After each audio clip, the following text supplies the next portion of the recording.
what's in true beauty. Come and get our message.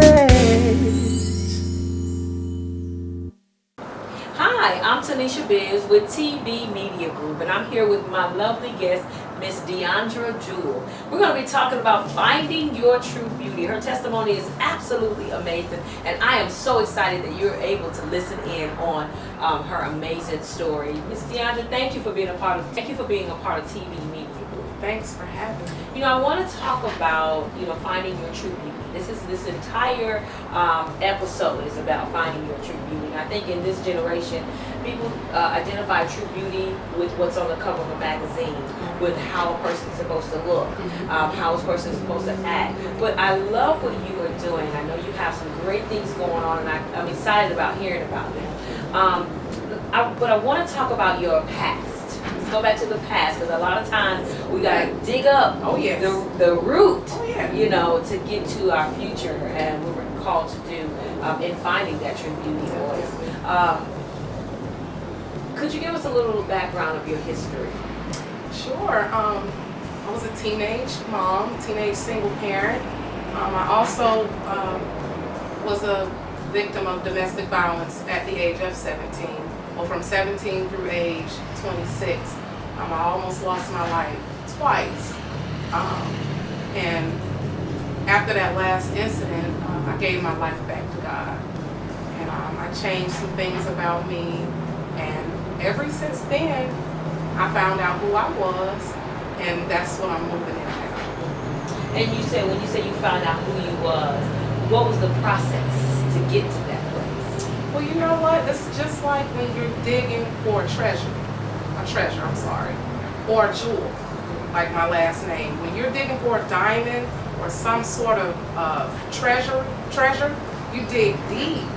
You got to search through a lot of particles, pulling things out, and then you find that jewel, you find that treasure, and then that's how I found out who I was. I had to do a lot of soul searching, just going back to my past of generational curses and things of that nature, and that's how I found out who I am. But it came with a price.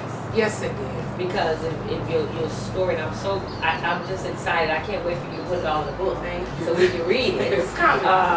But take me back to, and if you're comfortable with talking about this, take me back to the place where you talked about having a epiphany moment. You had a shotgun, I believe. Yes. One of my children's father came into my apartment. He broke in actually, and he had a sawed-off rifle.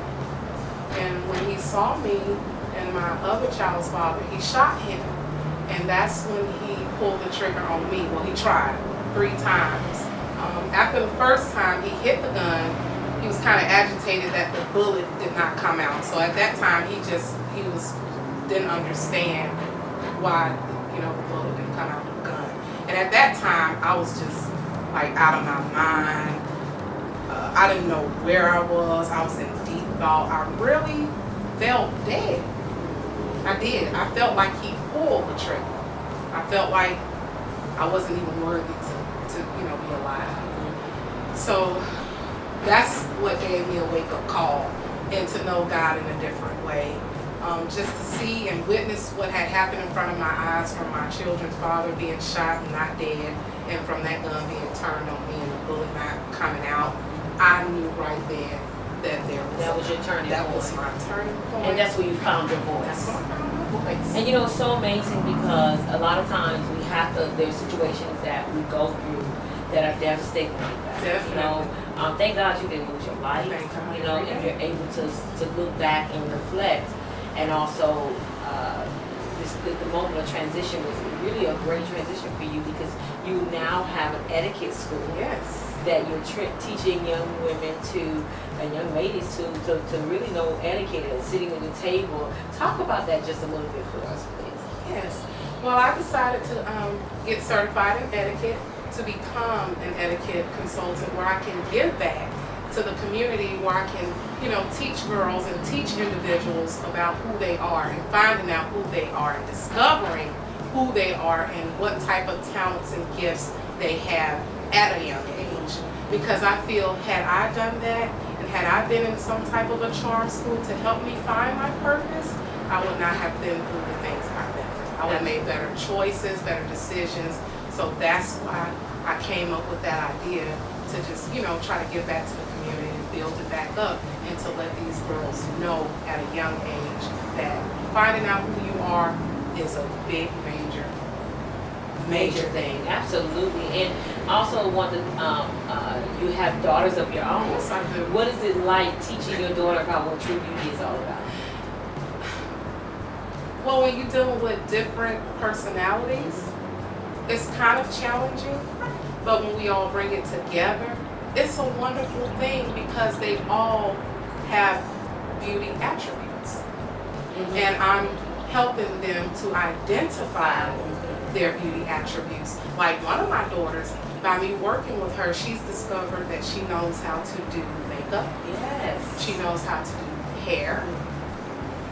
And this was a child of mine that was kind of self-conscious, but by me working with her to find her purpose, she's a lot better now. Her self-esteem is went up. Her self-esteem is went up. See, that's it. She feels that she can be her own boss. Mm-hmm. And that's what it's about. That's teaching her entrepreneur skills, That's right. how to become an entrepreneur, how to be a real boss. And working her gifts, absolutely. And what do you do to challenge her? Does she do your hair? Does she do people in the community? Yes, she has school friends. Some of the girls and boys will come over for their hair to be braided. We will take pictures. I'm creating her portfolio or whatnot, but she loves it. It's bringing us closer as well. And they're teaching me some things. I don't have a beauty hand. I don't have that hand. So by her having that charm, she's teaching me and her sisters. Absolutely. So, if you was given the opportunity to have a beauty room, what would that beauty room be? Can't just be pretty, but progressive. Yes, I love So you that. gotta put action behind that pretty, like our pastor taught us. You can't just be pretty, you have to have progression behind it. So I want that to become a movement. Pretty and progressive. Pretty and progressive. And if you had a word of advice to give to anybody, a man, a woman, what would that advice be? To find out who you are now. It's never too late. Find out who you are. Write out the positives, write out the negatives. Work on those negatives, but also glorify the positives. Work with the positives that you have and that you have pointed out about yourself. Mm-hmm. Know yourself, and that'll help you in longevity by knowing yourself. Yes, absolutely. Well, Miss Jules, thank you so much for being a part of TV Media. It's my pleasure. Thank you so much. And guys, as you hear it, you can't be pretty and not progressive. So I need you to put some action behind that pretty, okay?